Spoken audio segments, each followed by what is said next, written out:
오늘은 그리스도의 남은 고난, 이런 제목으로 잠깐 하나님의 말씀을 전하고 성찬 예식을 행하도록 하겠습니다. 역사 속에 길이 이게 악명 높은 사람들이 있습니다. 로마의 네로 황제 폭군이라고 합니다. 독재자의 이 대명사 아돌프 히틀러, 피해 굶주린 스탈린, 또 캄보디아를 살육의 땅으로 만든 폴포트, 침략자 김일성, 또 최근에는 전쟁을 일으킨 푸틴, 이들 때문에 얼마나 많은 사람들이 죽고 시달리고 억울함을 경험했는지 모릅니다. 그런데 이들은 다 약과입니다. 일주일에 한 번씩 이 세상에 약 25억 명의 기독교인들이 주일마다 그 사람의 이름을 들어서 욕을 하는 것과 같은 사람이 있습니다. 전 세계 교회가 고백하는 사도신경은 가룟 유다 대신에 본디오 빌라도를 고발합니다. 본디오 빌라도에게 고난을 받으사 십자가에 못 박혀 죽으시고, 본디오 빌라도에게 고난을 받으시고 십자가에 못 박혀 죽으시고 고난 당하신 주간이 금주 고난 주간입니다. 오늘은 종료주일이라고도 하고 고난주일이라고도 하고 순환주일이라고 부르는 주일이고, 이 한 주간이 주님의 순환을 기억하고 기리는 주간입니다. 고난주일은 우리 주님이 당하신 고난을 기념하고 감사드리는 주일인데, 우리 예수님께서 당하신 이 고난을 감히 우리 죄인들이 말로 표현하는 것 자체가 이게 어불성설입니다. 세상에서 당하는 수많은 고난이 있습니다만은 극심한 고난 중에 고난이고, 또 그 고난은 우리를 심히 부끄럽게 하는 고난입니다.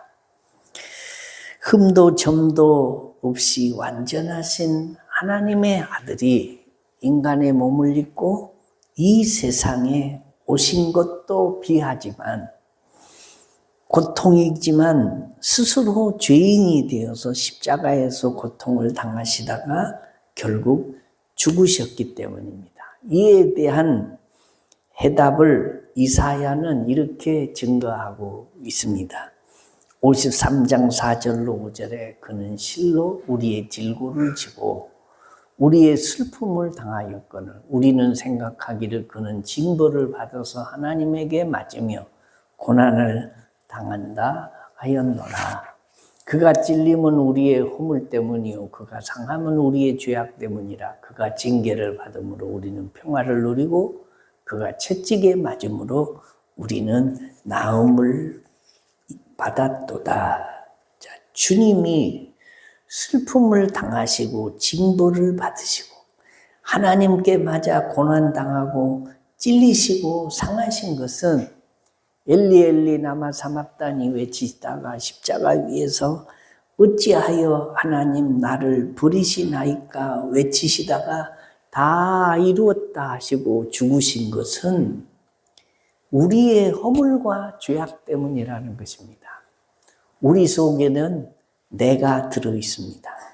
내 허물과 죄악 때문이라는 것입니다. 나 때문에, 내 실수 때문에 어떤 사람이 말할 수 없는 고난을 당하다가 죽었다라고 한다면 그 책임에 대한 아픔을 뼈저리게 느껴야 하고 그것에 대해서 책임을 지겠다고 나서야 이것이 인생이고 사랑입니다. 그렇지 못한 사람이 있다고 하면 양심의 와인을 맞았든지 이게 인성을 가진 사람이라고 말할 수가 없습니다. 자, 믿음이 좋은 사람일수록 예수님이 십자가에 죽으실 때에 나도 죽었고, 예수님이 부활의 첫 열매로 다시 살아나셨을 때에 나도 부활된 것을 의심 없이 믿습니다. 예수님이 천국의 주인으로 계시니 예수를 믿는 나도 천국의 주인으로 그곳에 가서 영생할 것을 믿는 것입니다. 그래서 이성복 목사님이 찬송을 지으셨는데 이렇게 짓고 불렀습니다.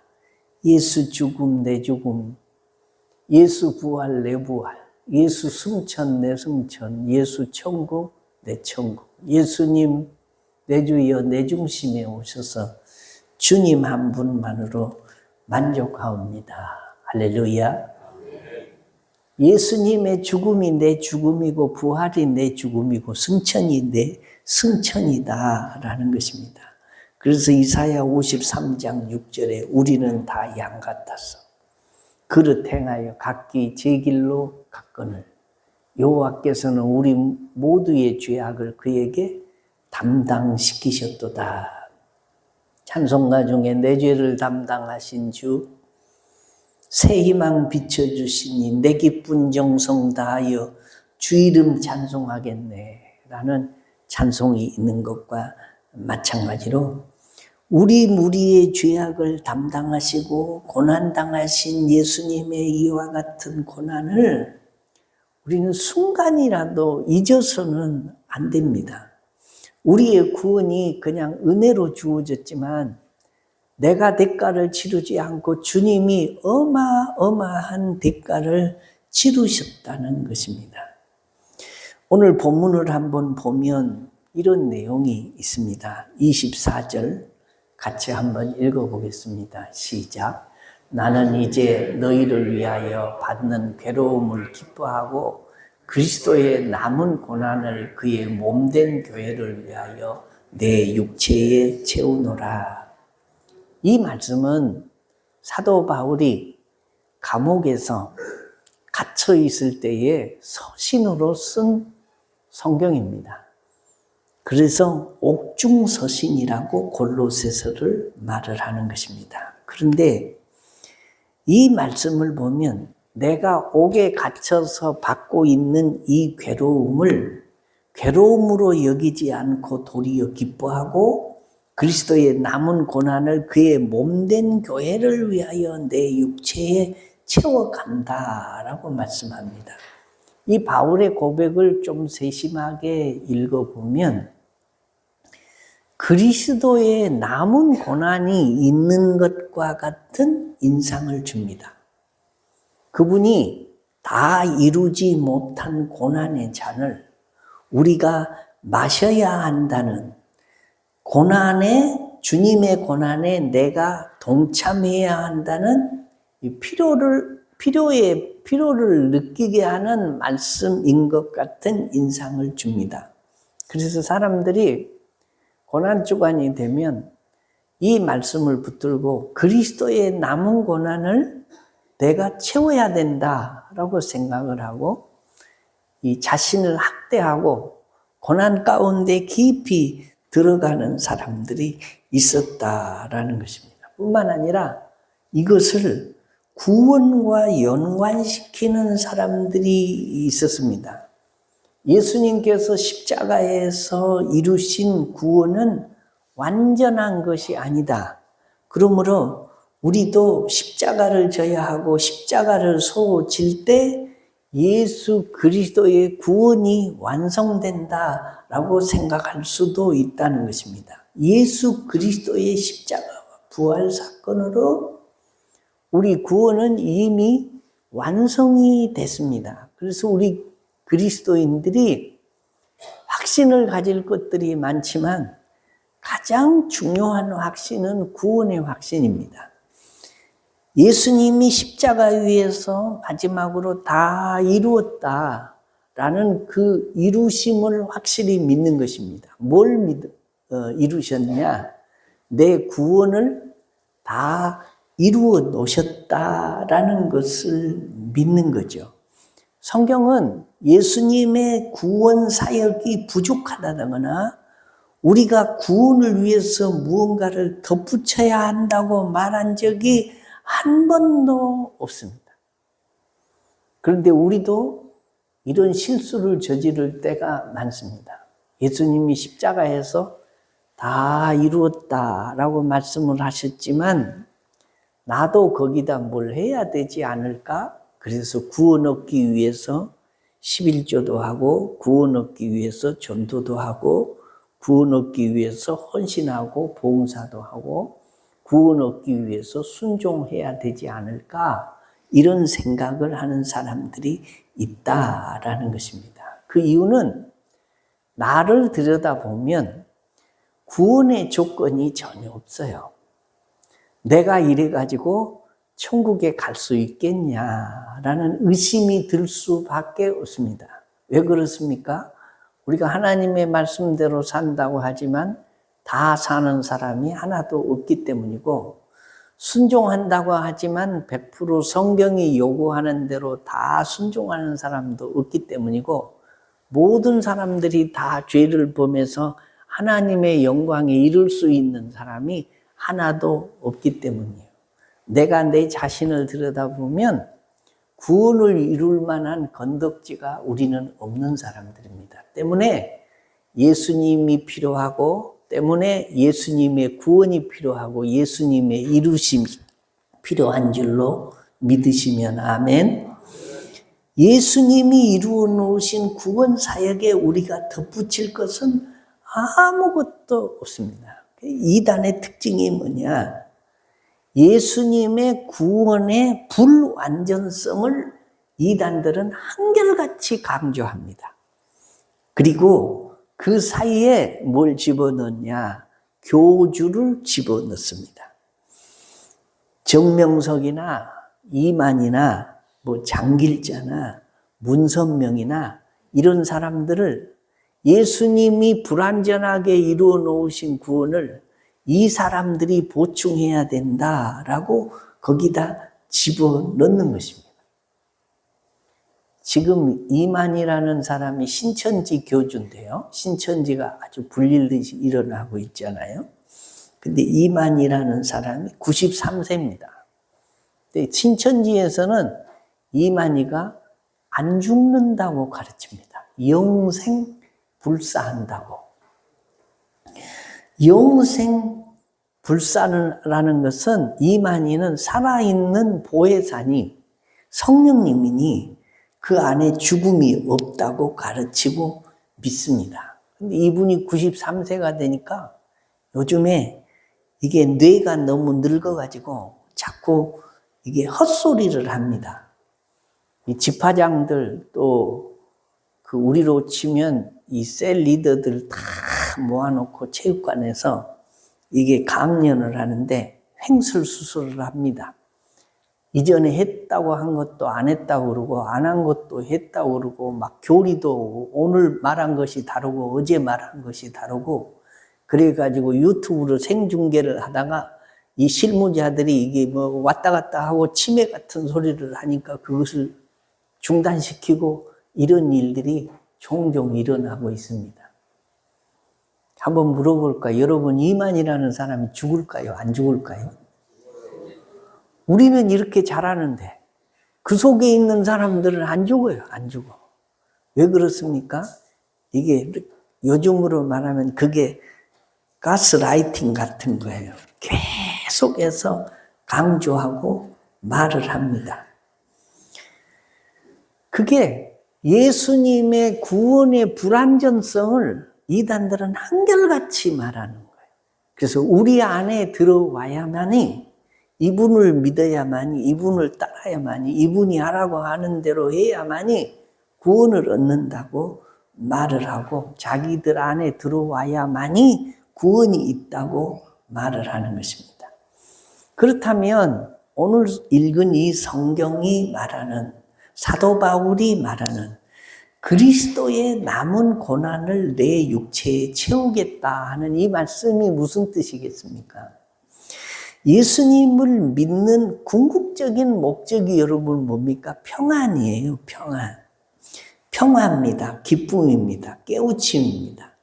하나님과 화해하게 되어서 죄인이었던 우리가 참된 평안으로 들어가는 것이 하나님의 뜻입니다. 그러므로 우리가 무작정 언제나 항상 고난에 머물러 있어야 한다는 것은 결국 이 기독교의 교리가 아닙니다. 성경이 말하는 바도 아닙니다. 그렇다면 이 말씀이 어떤 뜻이겠냐? 그리스도의 남은 고난을 내 육체에 채우노라, 이 말씀. 고난 주간이 되면은 예수님의 고난에 동참한다고 많은 사람들이 금식하고 고통을 느끼면서 예수님의 고난을 조금이라도 느껴봅니다.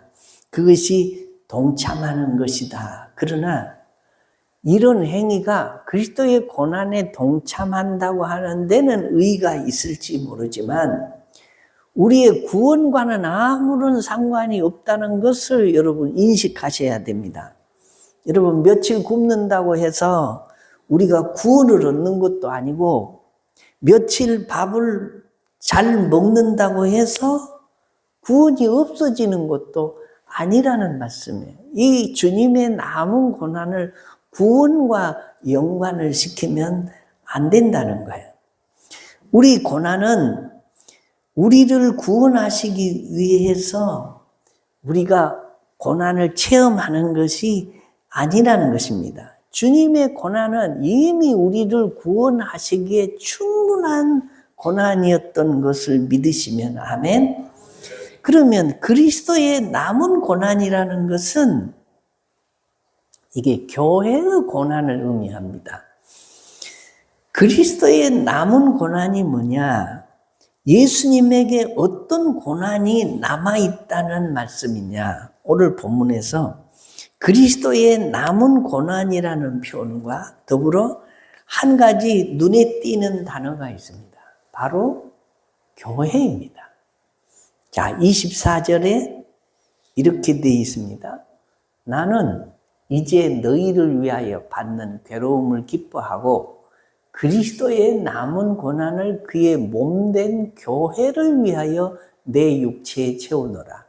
그리스도의 남은 고난이 내 구원을 위해서 채워지는 게 아니고요. 그리스도의 남은 고난이라고 하는 것은 교회와 연관이 된다라는 말씀이죠. 사도 바울은 이 사실을 하나님으로부터 부름을 받을 때 다메섹 도상에서 깨달았습니다. 사울이 예수를 믿는 사람들을 핍박하려고 다메섹을 향하여 가고 있을 때에 하늘에서 밝은 빛이 쫙 비치니까 그 빛을 보고 거꾸러져 엎드러졌습니다. 그때 하늘에서 음성이 나기를 사울아 사울아 어찌하여 네가 나를 핍박하느냐라고 하십니다. 다시 말하면 네가 성도를 핍박하고 교회를 핍박하는 것이 곧 나를 핍박하는 것이다 라고 말씀했다라는 거죠. 초대교회가 얼마나 핍박을 많이 받았는지 모릅니다. 그 핍박의 최선봉에 선 사람이 이 사울이었습니다. 그래서 사울에게 예수님이 말씀해요. 어찌하여 나를 핍박하느냐? 어찌하여 하나님의 자녀들인 성도들을 핍박하고 교회를 핍박하냐라고 말씀해요. 교회가 고난을 받을 때 주님이 고난을 느끼시고 성도들이 고난을 받을 때 주님이 함께 고통을 받고 계신 것이다라는 것입니다. 교회는 끊임없이 초대교회부터 지금까지 비판과 박해를 받아왔습니다. 그래서 기독교를 핍박의 종교다라고 하는 것입니다. 여러분, 이 땅에 있는 종교 중에 가장 핍박을 많이 받는 종교가 기독교입니다. 우리 한국에서도 그렇습니다. 절간회를 지성스럽게 다녀서 108배를 하고 막 2000배를 하고 3000배를 하고 오면 지성이면 감천이니 공들이고 오면 헛된 것이 아니니 잘했다라고 말하죠. 제사를 열심히 드려도 선영을 잘 섬긴 자식된 도리를 다 한다고 칭찬을 받습니다. 우상숭배를 잘해도 사람들이 비난을 하지는 않습니다. 그런데 유독 예수를 잘 믿으면 핍박을 받게 되십니다. 여러분, 예수를 믿다가 핍박을 받아보지 않으신 성도는 없을 것입니다. 그런데 예수를 믿어도 잘 믿으려고 하면 그때부터는 가시밭길이고 핍박의 길입니다. 전도하려고 하고 하나님 뜻대로 살려고 하고 바로 믿으려고 해보세요. 당장 핍박이 옵니다. 우리가 대충 믿으려고 하니까 그저 핍박이 와서 넘어가는 겁니다. 잘 믿으려고 하는 사람에게는 반드시 끊임없이 비판과 박해가 오게 돼 있다라는 거죠. 그래서 오늘 성경 말씀에 내가 교회의 일꾼 된 것은 하나님이 너희를 위하여 내게 주신 직분을 따라 하나님의 말씀을 이루려 함이니라 라고 말씀합니다. 그리스도에 남겨진 고난을 내가 나의 육체로 채우겠다라고 비장하게 이야기한 사도 바울입니다. 그리고 그 이야기의 핵심을 이렇게 말합니다. 하나님의 말씀을 남김없이 전파하려 한다. 나에게 맡겨진 사명을 따라 교회의 일꾼이 될 것이다. 이것이 비장한 각오의 핵심 내용이었습니다. 그리스도의 남은 고난을 채우는 것이 무엇입니까? 사도 바울은 자신에게 맡겨진 사명, 교회가 박해와 지탄을 받는 중에도 교회를 바로 세우는 것, 곧 교회를 온전하게 세우는 일에 동참하는 것이 그리스도의 남은 고난에 함께 참여하는 거다라고 말씀해요. 고난 주간에 우리가 그리스도의 남은 고난에 내가 참여하는 일이 뭐겠습니까? 그리스도의 몸된 교회에서 행하는 행사, 교회에서 하는 예배, 교회를 위해서 내가 힘쓰고 애쓰면서 당하는 고난, 이것이 그리스도의 남은 고난을 채우는 거다라는 거죠. 여러분, 예수를 믿는데 왜 신앙생활이 활기 있게 잘 안 되는지 아십니까? 간단합니다. 여러분도 다 알고 계세요. 너무 예수를 편히 믿으려고 하니까 그래요. 그리스도를 위해서 고난을 당할 생각을 안 하기 때문이에요. 우리 기독교가 부흥이 자꾸 이게 마이너스로 내려가는 이유가 뭔지 아십니까? 그리스도의 남은 고난을 내 육체에 채우겠다고 하는 사람들이 점점 줄어들기 때문이요. 예수를 믿기는 믿다가 천국은 가야 되겠는데 그래도 가장 적게 투자하고 가장 큰 축복을 받으려고 하는 생각을 가지고 있고, 예수를 믿되 가장 편히 믿으면서 천국은 쏙 들어가고 상급은 많이 받으려고 하는 욕심을 부리기 때문에 예수가 잘 안 믿어지는 거예요. 그리스도의 남은 고난을 내 육체, 교회를 위해서 사도 바울이 채우겠다고 하는 그 고난을 나는 채우지 않겠다고 하고 사도 바울의 뒤를 따라가지 않겠다고 하니까 신앙생활에 힘이 없는 것입니다. 사랑하는 성도 여러분, 고난주간을 보내면서 그리스도의 남은 고난을 다시 깊이 한번 생각해 보면 좋겠습니다. 교회에서 행하는 행사에 적극 참여하고 교회를 귀히 여기고 바른 교회를 세우기 위해서 헌신하고 내가 섬기는 교회가 하나님께 영광을 돌리는 교회가 되기 위해서 함께 기도하고 노력하는 것이야말로 진정 예수 그리스도의 남은 고난에 동참하는 것이라는 사실을 기억해서 그리스도의 남은 고난을 사도 바울이 내 교회에 채운다고 하는 이 말씀을 기억해서 여러분의 남은 고난이 하나님의 교회를 세우는 일에 채워지는 그런 축복이 있어지시기를 주의 이름으로 축원합니다.